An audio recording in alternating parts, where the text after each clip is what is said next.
Buahnya jelas belum terlihat ya. Kalau survei sebelumnya juga kita peroleh di atas 4%, Nasdem sekarang 3,2%. Kalau ada efek kan mestinya ada kenaikan. Konsisten, ada begitu ya? Kenaikan yang konsisten pada Nasdem. Saya kira sejauh ini deklarasi itu belum punya dampak menaikkan elektabilitas Nasdem. Mas Sugeng, tadi Mas Denny Irvani, Direktur Research ya di SMRC. Mas Sugeng tadi menyatakan bahwa deklarasi Anies Baswedan tidak memberikan insentif elektoral kok ke Nasdem. Malah kalau kami awam, tadi Mas Adi sudah sempat sebutkan ya, kami melihat awam justru jauh sekali pemilu 2019 masuk 5 besar, kalau sekarang 3,2% untuk lewati parliamentary threshold 4% aja mungkin enggak gitu ya, Mas Sugeng? Ya. Saya kira sudah diingatkan oleh Mas Adi Prayitno ya, hati-hati menjustifikasi gitu loh. Satu, undecided voternya tinggi sekali itu, margin errornya juga tinggi, dan agak anomalis ya. Karena apa? Baru diumumkan oleh Poltreking ya, itu survei 26 November sampai 2 Desember. Luar biasa kenaikan Nasdem ya. Lagi-lagi kita masing-masing percayalah dengan metodologi yang ketat, bahwa di DKI itu Nasdem boleh dicek 14,3%, 3 besar PDI, Nasdem, PKS. Di Banten Nasdem itu 13,8%. Ini baru diumumkan 2 minggu lalu oleh Hanta Yuda. Di Jawa Barat 7, sekian, Jawa Timur 6, sekian. Yang stuck harus kita akui adalah Jawa Tengah. Memang ini kan battleground yang tidak mudah. Artinya begini, ya mudah-mudahan begini, kita tidak lantas semuanya menjustifikasi yang merupakan bagian dari politik glorifikasi di satu sisi, di sisi lain padahal parameter-parameternya masih lemah menurut hemat kita, apalagi ada fenomena pembanding yang sangat ekstrim ya. Jadi baru juga diumumkan itu bahwa apalagi di luar Jawa, di Jawa itu Nasdem naik pesat versi Hanta Yuda, Poltreking. Bisa dilihat itu. Baru diumumkan 2 minggu lalu. Sekaligus mengumumkan tingkat kepuasan kepada Pak Jokowi 73%, artinya naik dari yang lalu 63%. Jadi tadi saya melihat nih, mohon maaf, saya juga orang pers, saya juga sering memimpin rapat redaksi bagaimana mengangkat isu atau dalam suatu terminologi bahwa hancur lebur gara-gara mencalonkan Anies. Justru sebaliknya gitu. Justru sekali lagi sebaliknya. Punya Yunarto juga demikian juga, kita naik pesat. Ini di Pulau Jawa aja naik, apalagi di luar Jawa. Di Sulawesi itu kita pasti sudah nomor 2 Pak. Oke, Mas Sugeng, mohon maaf saya potong. Kalau di survei Poltreking yang dirilis setidaknya kalau kita trace itu 15 Desember kan sebenarnya bacaannya Nasdem naik itu menjadi 14,3% kan hanya di DKI Jakarta. Betul. Jawa tapi tidak di wilayah lain. Oh iya. Itu apalagi kalau Pulau Jawa naik, karena salah satu kelemahan Partai Nasdem itu adalah di Pulau Jawa. Di luar Jawa dipastikan naik gitu. Boleh dicek. Boleh artinya begini, sekali lagi saya mohon kita semuanya ya, jangan menjustifikasi untuk, mohon maaf, saya kan tahu juga ya, ini yang punya siapa, lantas ini untuk kepentingan apa, mudah-mudahan tidak sampai melampaui etik sedemikian rupa. Tapi Oke, Mas Sugeng, saya harus luruskan soal itu, Mas Sugeng. Mohon maaf. Mas Sugeng, saya harus luruskan soal itu. Kami hari ini menghadirkan 2 lembaga survei, ada SMRC dan juga parameter politik. Jadi saya mau menegaskan bahwa malam ini kami membuat dialog ini dalam obrolan malam tidak untuk mendiskreditkan satu pihak manapun. Setiap warga negara Indonesia bisa membaca survei dari SMRC, bisa membaca survei dari parameter politik, bisa membaca survei yang Anda sebutkan tadi dari Poltreking, bahwa tidak ada satupun angka atau data dari mereka yang kami manipulasi, Mas Sugeng. Itu kita sepakat dulu ya, Mas Sugeng. Enggak juga begini, mestinya saya potong. Bagian mana data Anda, Mas Sugeng? Kalau ada sama-sama survei, mestinya ada yang turun, ada yang naik ya. Silahkan nanti adu begitu. Oke, ada yang salah ketika kami mengcapture atau berusaha untuk memotret ada 3 partai terbawah yang 2019 lalu masuk ke Senayan. Ada yang salah, Mas Sugeng? Ya. Salah, karena hanya pakai satu standar. Sementara ada standar lain yang sama-sama dengan tapi tidak menyatakan demikian. Mestinya demikian, mestinya jeli begitu. Bukan hanya Iya, harusnya diundang juga. Oke, Mas Sugeng ini senior saya sangat baik ya. Senior saya, jadi Mas Sugeng tahu Newspack itu adalah karena barusan ya, SMRC adalah lembaga survei teranyar yang merilis surveinya. Toh juga Mas Sugeng tahu setiap kali ada lembaga survei yang melakukan rilis, kami lakukan lagi dialognya atau kami perbincangkan lagi. Gitu Mas Sugeng. Tapi saya tidak mendengar BTV menyiarkan Hantam Yuda survei tentang partai politik. Oke, teman-teman. Jadi coba saya coba bacakan secara lisan ya, karena Mas Sugeng mohon maaf, kami harus jelaskan kepada pemirsa bahwa hari ini kita spesifik bahas mengenai hasil survei teranyar 3 sampai 11 Desember SMRC. Coba teman-teman semua yang saat ini mohon ditunjukkan hasil survei dari berbagai lembaga survei. Kita tunjukkan di layar supaya Mas Sugeng bisa lihat. Semua kemudian bisa terjelaskan. Ini yang Mas Sugeng ya. Ini 3 sampai 11 Desember 2022 kami bahas, dan mungkin Mas Sugeng bisa ikut dan mendengarkan. Di awal saya menyebutkan secara spesifik bahwa ini adalah hasil survei yang coba kami potret adalah dari Saiful Mujani Research and Consultant. Jadi saya berikan kesempatan kepada Mas Sugeng saat ini untuk mengelaborasi kalau memang Mas Sugeng kemudian protes dengan hasil survei kami soal poll tracking. Silakan Mas Sugeng, poll tracking gimana? Tapi saya tanya, hanya di Jakarta kok Nasdem itu 14,3%. Wilayah lain bagaimana? Oh iya, justru begini. Kenapa Pulau Jawa? Ini Pulau Jawa loh, bukan hanya Jakarta, ingat. Pulau Jawa. Pulau Jawa itu Nasdem naik hanya di Jawa Tengah yang stuck.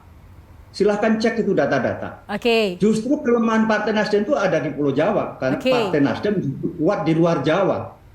Gitu lah. Ini nanti surveinya kita sama-sama ungkap semuanya begitu. Jadi begini, kalau mau fair supaya tidak menjadi judgement yang ya mohon maaf, ini kan udah zaman politik juga, kita juga tidak menuduh bahwa, tetapi mestinya kalau ada yang turun sementara ada yang naik, silahkan diargumentasikan gitu loh. Tidak lantas yang anjlok akan, nah ini kan apalagi ini gara-gara mencalonkan Anies, justru semua survei menyatakan gara-gara mencalonkan Anies ini justru naik Nasdem. Itulah kesimpulan-kesimpulan yang akhir-akhir ini surveyor. Kita juga harus hati-hati memilih semua survei ya. Artinya hari ini kan ada SMRC ya.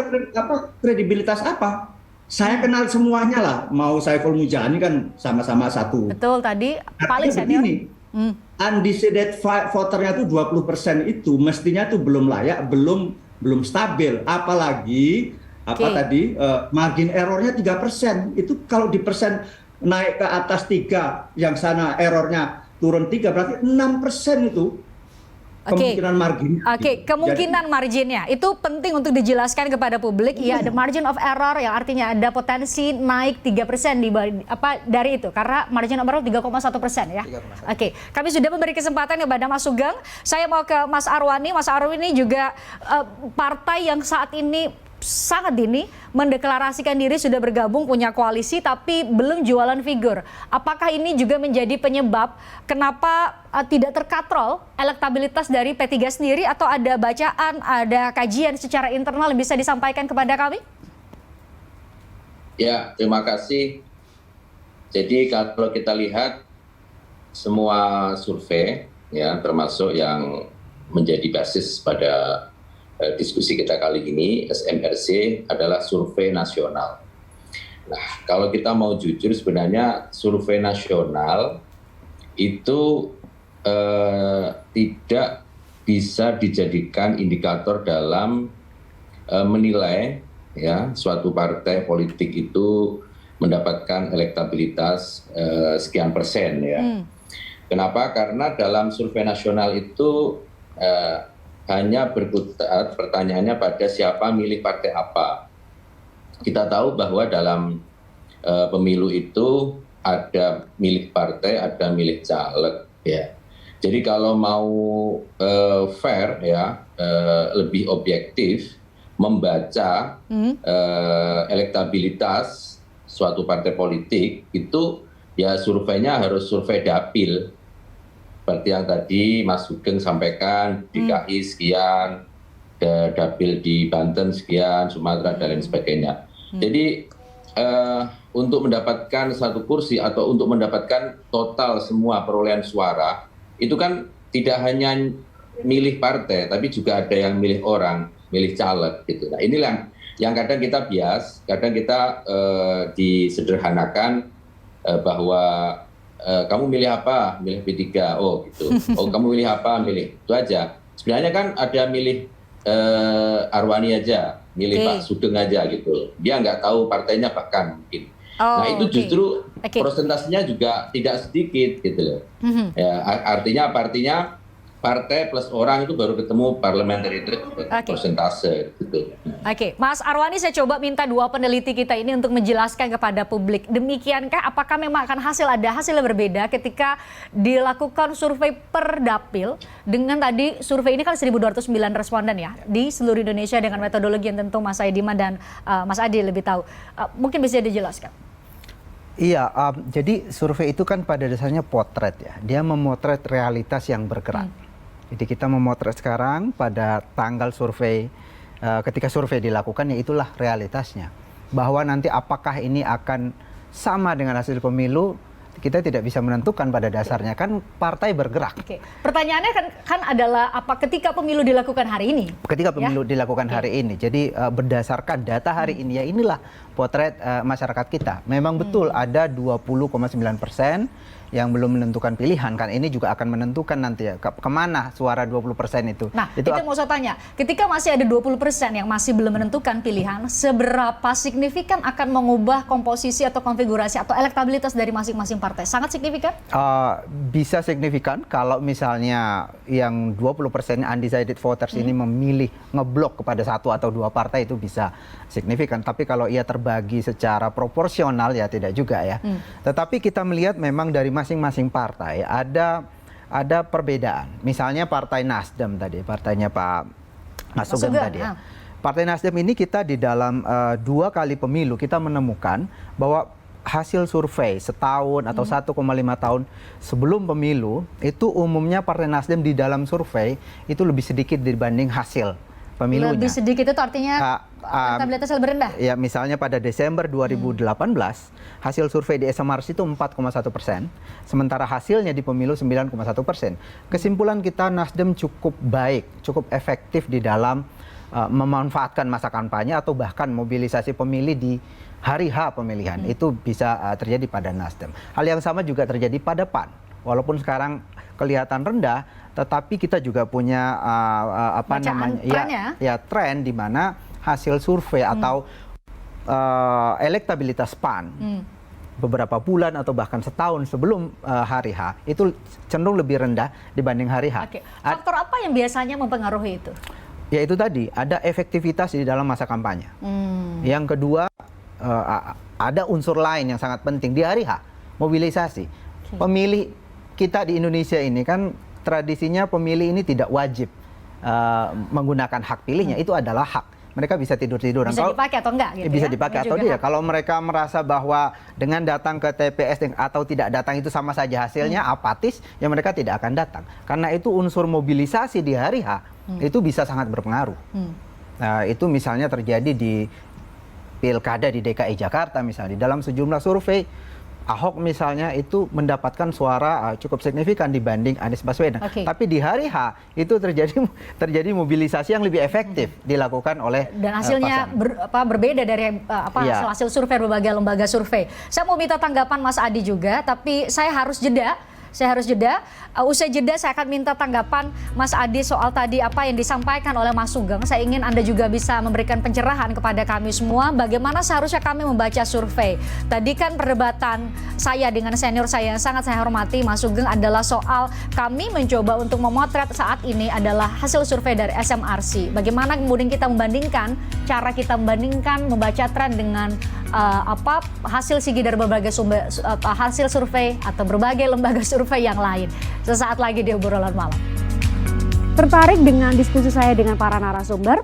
Saksikan obrolan malam dengan topik-topik menarik lainnya. Jangan lupa subscribe ya channel YouTube Berita 1. Like, komen, dan share video ini ya. Terima kasih.